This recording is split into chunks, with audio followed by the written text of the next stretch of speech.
جب میں 4 سال کا تھا تو مجھے لگتا تھا کہ میرا ابو دنیا کے سب سے بہترین انسان ہے۔ جب 6 سال کا ہوا تو مجھے یقین تھا کہ ابو سب کچھ جانتے ہیں، انہیں ہر چیز کا علم ہے۔ جب 10 سال کا ہوا تو مجھے لگتا تھا کہ ابو اچھے تو ہیں، بس ذرا غصے کے تیز ہیں۔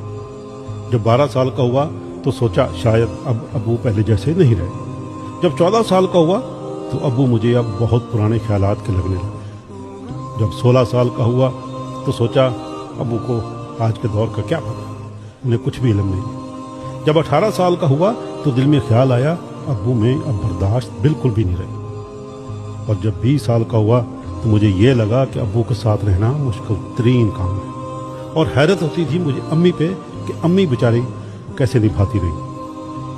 اور جب 25 سال کا ہوا تو لگتا تھا کہ ابو کو میری ہر بات پہ اور میرے ہر کام پہ اعتراض ہے۔ جب 30 سال کا ہوا تو سوچا کہ ابو کے ساتھ اتفاق رائے ناممکن ہے، شاید دادا جان کو بھی ابو سے یہی شکایت رہی ہوگی۔ پھر جب 40 سال کا ہوا تو محسوس ہوا کہ ابو نے ہماری پرورش بہت اصولوں سے کی تھی، اور میں بھی اپنے بچوں کو اب ایسا ہی بنانا چاہتا ہوں۔ جب 45 سال کا ہوا تو بڑا تعجب ہوا کہ ابو نے ہم سب کو کیسے سنبھالا تھا۔ جب 50 سال کا ہوا تو سوچا بچوں کی تربیت کتنا مشکل کام ہے، پتہ نہیں ابو نے ہمیں بڑا کرتے ہوئے کتنی مشکلیں کی ہوں، گزرے ہوں گے، کتنی راتیں جاگ کر گزاری ہوں گی۔ اور جب 55 سال کا ہوا تو احساس ہوا ابو کتنے دانا ذہین اور کتنے سمجھدار انسان تھے۔ اور جب 60 سال کا ہوا تو دل سے نکلا ابو واقعی سب سے اچھے تھے۔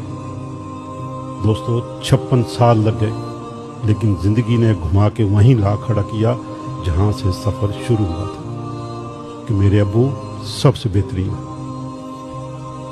دوستو آئیے جب تک ہمارے ماں باپ زندہ ہیں ان سے محبت کریں، ان کی خدمت کریں، دل دکھانے والے نہ بنیں۔ یہ وقت بہت بے رحم ہے، کل کو صرف یادیں رہ جائیں گی۔